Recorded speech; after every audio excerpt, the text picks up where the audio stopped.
बोलो बजरंगबली की जय, बोलो मंगल देव भगवान की जय। नमस्कार दोस्तों, स्वागत है आपका मेरे YouTube चैनल आर के भक्ति में। दोस्तों, मैं आज आपको मंगलवार व्रत की कथा सुनाऊंगा, कृपया उसे ध्यानपूर्वक सुने। जो भक्त हमारे वीडियो को नए देख रहे हैं वो हमारे चैनल को सब्सक्राइब करें और बेल आइकन को दबाना ना भूलें कि जिससे हम जो वीडियो डालें उसका नोटिफिकेशन आप तक जरूर पहुंचे। हमारी वीडियो को लाइक करें, कमेंट में ओम हनुमंते नमः लिखना ना भूलें। बोलो बजरंगबली की जय। मंगलवार व्रत कथा।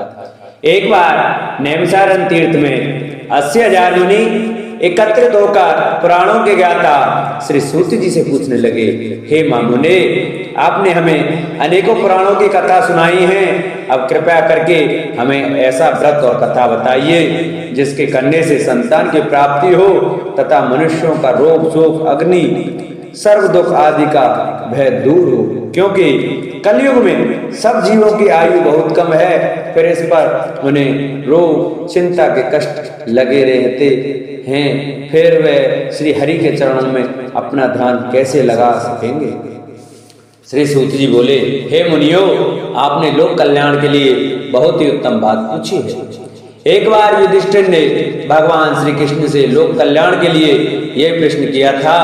भगवान श्री कृष्ण और युधिष्ठिर का संवाद तुम्हारे सामने कहता हूँ, ध्यान पूर्वक सुनो। एक समय पांडवों की सभा में श्री कृष्ण जी बैठे हुए थे, तब युधिष्ठिर ने भगवान श्री कृष्ण से प्रश्न किया, हे प्रभु नंदनंदन गोविंद, आप मेरे लिए अनेकों कथाएं सुनाई हैं, आज आप कृपया करके ऐसा व्रत या कथा सुनाइए जिसके करने से मनुष्य को रोग चिंता का भय समाप्त हो और उसको पुत्र की प्राप्ति हो। हे प्रभु, बिना पुत्र के जीवन व्यर्थ है, पुत्र के बिना मनुष्य नरकगामी होता है, पुत्र के बिना मनुष्य पितृ ऋण से छुटकारा नहीं पा सकता और ना ही उसका पुण्य नामक नरक से उद्धार हो सकता है। अतः पुत्रदायक व्रत बतलाइए। श्री कृष्ण भगवान बोले, हे राजन, मैं प्राचीन काल इतिहास सुनाता हूँ, आप उसे ध्यान पूर्वक सुनो। कुंडलपुर नामक एक नगर था, उसमें नंदा नामक एक ब्राह्मण रहता था। भगवान की कृपा से उसके पास सब कुछ था, फिर भी वह बहुत दुखी था। इसका कारण यह था कि ब्राह्मण की स्त्री सुनंदा के कोई संतान न थी। सुनंदा पतिव्रता थी, भक्ति पूर्वक श्री हनुमान जी की आराधना करती थी। मंगलवार के दिन व्रत करके अंत में भोजन बनाकर हनुमान जी का भोग लगाने के बाद स्वयं भोजन करती थी। एक बार मंगलवार के दिन ब्राह्मणी गृह कार्य की अधिकता के कारण भगवान हनुमान जी को भोग न लगा सकी, तो इस पर उसे बहुत दुख हुआ। उसने कुछ भी नहीं खाया और अपने मन में प्रण किया कि अब तो अगले मंगलवार को ही हनुमान जी को भोग लगाकर अन्न जन ग्रहण करूंगी। ब्राह्मणी सुनंदा प्रतिदिन भोजन बनाती, श्रद्धा पूर्वक पति को खिलाती, परंतु स्वयं भोजन नहीं करती और मन ही मन श्री हनुमान जी की आराधना करती थी। इसी प्रकार 6 दिन गुजर गए और ब्राह्मणी सुनंदा अपने निश्चय के अनुसार भूखी प्यासी निराहार रही। अगले मंगलवार को ब्राह्मणी सुनंदा प्रातः काली बेहोश होकर गिर पड़ी। ब्राह्मणी सुनंदा की इस असीम भक्ति के प्रभाव से श्री हनुमान जी बहुत प्रसन्न हुए और प्रकट होकर बोले, सुनंदा, मैं तेरी भक्ति से बहुत प्रसन्न हूँ, तो उठ और वर मांग। सुनंदा अपने आराध्य देव श्री हनुमान जी को देखकर आनंद की अधिकता से विह्वल हो श्री हनुमान जी के चरणों में गिरकर बोली, हे प्रभु, मेरी कोई संतान नहीं है, कृपया करके मुझे संतान प्राप्ति का आशीर्वाद दें, आपकी अति कृपा होगी। श्री महावीर जी बोले, तेरी इच्छा पूर्ण होगी, तेरे एक कन्या पैदा होगी, उसके अष्टांग प्रतिदिन सोना दिया करेंगे। इस प्रकार कहकर श्री महावीर जी अंतर्ध्यान हो गए। ब्राह्मणी सुनंदा बहुत हर्षित हुई और सभी समाचार अपने पति से कहा। ब्राह्मण देव कन्या का वरदान सुनकर कुछ दुखी हुए, परंतु सोना मिलने की बात सुनी तो बहुत प्रसन्न हुए। विचार किया कि ऐसी कन्या के साथ मेरी निर्धनता भी समाप्त हो जाएगी। श्री हनुमान जी की कृपा से वह ब्राह्मणी गर्भवती हुई और 10वें महीने में उसे बहुत ही सुंदर पुत्री प्राप्त हुई। यह बच्ची अपने पिता के घर में ठीक उसी तरह से बढ़ने लगी जिस प्रकार शुक्ल पक्ष का चंद्रमा बढ़ता है। 10वें दिन ब्राह्मण ने उस बालिका का नामकरण संस्कार कराया। उसके कुल पुरोहित ने उस बालिका का नाम रत्नावली रखा, क्योंकि यह कन्या सोना प्रदान किया करती थी। इस कन्या ने पूर्व जन्म में बड़े ही विधान से मंगल देव का व्रत किया। रत्नावली का अष्टांग बहुत सा सोना देता था। उस सोने से नंदा ब्राह्मण बहुत ही धनवान हो गया। अब ब्राह्मणी भी बहुत अभिमान करने लगी। समय बीतता रहा। अब रत्नावली 10 वर्ष की हो चुकी थी। एक दिन जब नंदा ब्राह्मण प्रसन्नचित्त था, तब सुनंदा ने अपने पति से कहा, मेरी पुत्री रत्नावली विवाह के योग्य हो गई, अतः आप कोई सुंदर तथा योग्य वर देखकर इसका विवाह करा दें। यह सुन ब्राह्मण बोला, अभी तो रत्नावली बहुत छोटी है। तब ब्राह्मणी बोली, शास्त्रों की आज्ञा है कि कन्या 8वें वर्ष में गौरी, 9वें वर्ष में रोहिणी, 10वें वर्ष में कन्या, इसके पश्चात रजस्वला हो जाती है।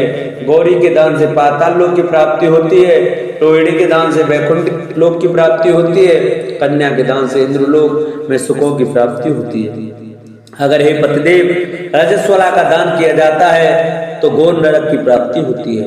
इस पर ब्राह्मण बोला, अभी तो रत्नावली मात्र 10 वर्ष की है और मैंने तो 16-16 साल की कन्याओं के विवाह कराए हैं, अभी जल्दी क्या है। तब ब्राह्मणी सुनंदा बोली, आपको तो लोभ अधिक हो गया लगता है। शास्त्रों में कहा गया कि माता पिता और बड़ा भाई रजस्वला कन्या को देखते हैं तो वे अवश्य नरक के कामी होते हैं। तब ब्राह्मण बोला, अच्छी बात है, कल मैं अवश्य योग्य वर की तलाश में अपना दूत भेजूंगा।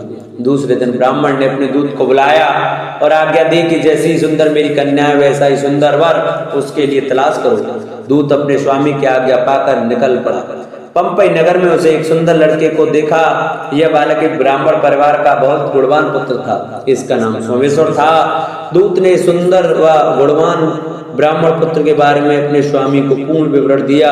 ब्राह्मण नंदा को भी सोमेश्वर अच्छा लगा और फिर शुभ मुहूर्त में विधि पूर्वक कन्यादान करके ब्राह्मण ब्राह्मणी संतुष्ट हुए। परंतु ब्राह्मण के मन में तो लोभ समाया हुआ था। उसने कन्यादान तो कर दिया था, पर वह बहुत खिन्न भी था।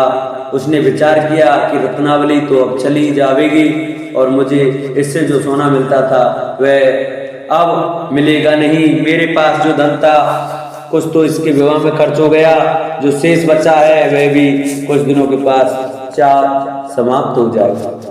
मैंने तो इसका विवाह करके बहुत बड़ी भूल कर दी। अब कोई मेरा ऐसा उपाय हो कि रत्नावली मेरे ही घर में बनी रहे, अपनी ससुराल ना जावे। लोभ रूपी राक्षस ब्राह्मण के मस्तिष्क पर छाता जा रहा था। रात भर अपनी सैया पर बेचैनी से करवटें बदलते बदलते उसने एक बहुत ही क्रूर निर्णय लिया। उसने विचार किया कि जब रत्नावली को लेकर उसका पति सोमेश्वर अपने घर के लिए जाएगा तो वह मार्ग में छिपकर सोमेश्वर का वध करा देगा और अपनी लड़की को अपने घर ले आवेगा, जिससे नियमित रूप से उसे सोना भी मिलता रहेगा और समाज का कोई मनुष्य उसे दोष भी नहीं दे सकेगा। प्रातः काल हुआ तो नंदा और सुनंदा ने अपने जमाई तथा लड़की को बहुत सारा धन देकर विदा किया। सोमेश्वर अपनी पत्नी रत्नावली को लेकर ससुराल से अपने घर की तरफ चल दिया। ब्राह्मण नंदा महलों के वसीभूत तो अपनी मति खो चुका था। पाप पुण्य को उसे विचार न रहा था। अपने भयानक व क्रूर निर्णय को कार्य रूप देने के लिए उसने अपने दूत को मार्ग में अपनी जमाई का वध करने के लिए भेज दिया था, ताकि रत्नावली से प्राप्त होने वाला सोना उसे हमेशा मिलता रहे और वो भी कभी निर्धन न हो। ब्राह्मण के दूत ने अपने स्वामी की आज्ञा का पालन करते हुए उसके जमाई सोमेश्वर का मार्ग में ही वध कर दिया। समाचार प्राप्त कर ब्राह्मण नंदा मार्ग में पहुंचा। रोदन करती हुई अपनी पुत्री रत्नावली से बोला, हे पुत्री, मार्ग में लुटेरे ने तेरे पति का वध कर दिया है। भगवान की इच्छा के आगे किसी का कोई बस नहीं चलता। अब तू घर चल, वहां पर रहकर शेष जीवन व्यतीत करना। जो भाग्य में लिखा है वही होगा। अपने पति के अकाल मृत्यु से रत्नावली बहुत दुखी हुई। करुण क्रंदन व रुदन करते हुए अपने पिता से बोली, हे पिताजी, इस संसार में जिस स्त्री का पति नहीं है उसका जीवन व्यर्थ है। मैं अपने पति के साथ ही अपने शरीर को जला दूंगी और सती होकर अपने इस जन्म को माता पिता के नाम को तथा सास ससुर के यश को सार्थक करूंगा। ब्राह्मण नंदा अपनी पुत्री रत्नावली के वचनों को सुनकर बहुत दुखी हुआ। विचार करने लगा, मैंने व्यर्थ ही जमाई वध का पाप अपने सिर लिया। रत्नावली तो उसके पीछे अपने प्राण तक देने को तैयार है। मेरा तो दोनों तरफ से मरना हो गया। धन तो अब मिलेगा नहीं, जमाई वध के पाप के फलस्वरूप यम यातना भी भुगतनी पड़ेगी। यह सोचकर वह बहुत खिन्न हुआ। सोमेश्वर की चिता बनाई गई। रत्नावली स्थिति होने की इच्छा से अपने पति का सिर अपनी गोद में रखकर चिता में बैठ गई। जैसे ही सोमेश्वर की चिता को अग्नि लगाई गई, वैसे ही प्रसन्न हो मंगलदेव वहां प्रकट हुए और बोले, हे रत्नावली, मैं तेरी पति भक्ति से बहुत प्रसन्न हूँ, तू वर मांग। रत्नावली ने अपने पति का जीवन दान मांगा। जब मंगलदेव बोले, रत्नावली तेरा पति अजर अमर है, यह महाविद्वान भी होगा और इसके अतिरिक्त तेरी जो इच्छा हो वह वर मांग।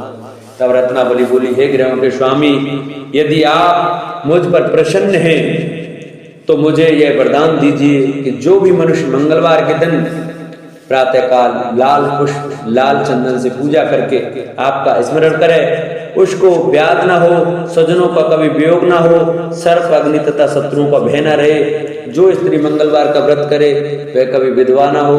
मंगलदेव तथास्तु कहकर अंतर्धान हो गए। सोमेश्वर मंगलदेव की कृपा से जीवित उठा। रत्नावली अपने पति को पुनः प्राप्त कर बहुत प्रसन्न हुई और मंगलदेव का व्रत प्रत्येक मंगलवार को करके व्रतराज और मंगलदेव की कृपा से श्लोक में सुख ऐश्वर्य को भोगते हुए अंत में अपने पति के साथ स्वर्गलोक को चली गई।